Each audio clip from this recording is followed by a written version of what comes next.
Good morning. I'm Karina, and I'm going to be talking about Carol Fleming's book, It's the Way You Say It.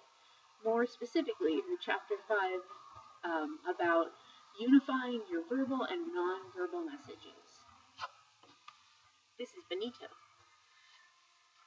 So, one thing that's interesting about this chapter is it brings together a lot of the chapters from the past chapters. So, about using communication to foster a good relationship with whoever you're talking to, usually professionally, but also personally as well. So Carol Fleming talks about the importance of backing up what you're saying with your voice with the way that you're positioned. For example, using good posture, keeping an open chest and shoulders back, and making eye contact with the person that you're speaking with. These things all communicate your desire to listen and to communicate with someone. When it comes to eye contact, it's important to look at someone, hold their gaze, but not in an intimidating way. That was the first thing that came up for me. Because I know sometimes when people stare at me too hard, I feel like they're psychoanalyzing me or they're judging me, and that's really uncomfortable. So maintaining a good line of eye contact between the person that you're communicating with and yourself is important. People who tend to shift their eyes away, look at other things, that tends to communicate that you're not really listening or interested.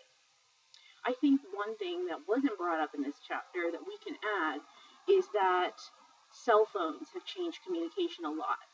I know sometimes when spending time with a friend, it's hard not to look at your cell phone, for me, and it's something that I need to work on, because I know it really doesn't come off as very compassionate to be looking at my cell phone to see if I have a message or if I have an alert.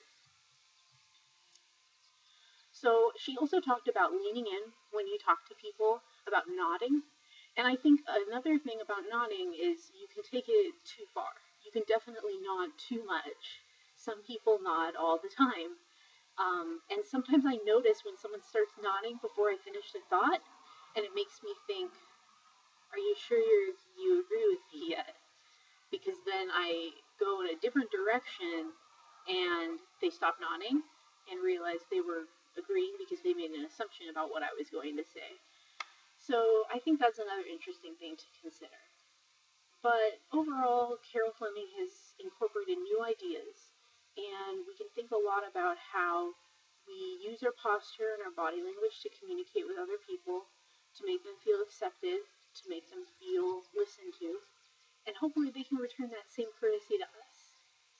For example, maybe if I was slouching and looking down, you would know that I didn't want to make this video, or that I'm not really interested in communicating with you, or maybe I'm having a bad day.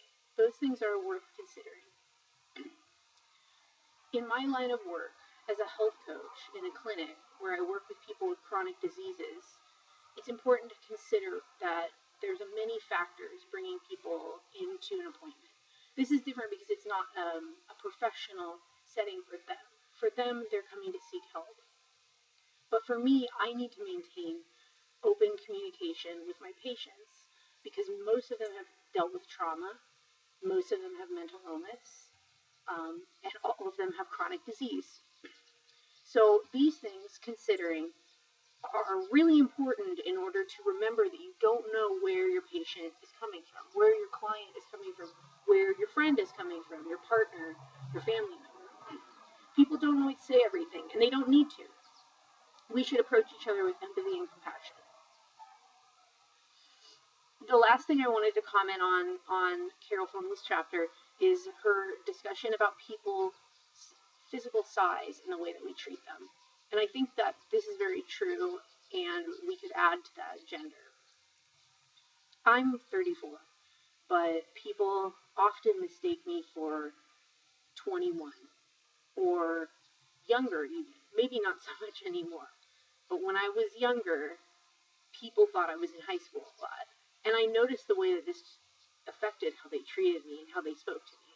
And like the woman that Carol Fleming gave an example for, the woman who's 4'11", I'm 5'3", so I'm not quite that short, but I think I relate to that. I think you have to carry yourself with more professionalism, and you have to be more articulate, and you have to be more outspoken when you're small and when you're female in the professional world to garner the same type of respect that a tall man can do without having to demonstrate so much of that. So I appreciated that perspective that she added. And I hope that you enjoyed this video and that you all enjoyed making your videos, and I look forward to seeing them. Have a great Sunday. Bye.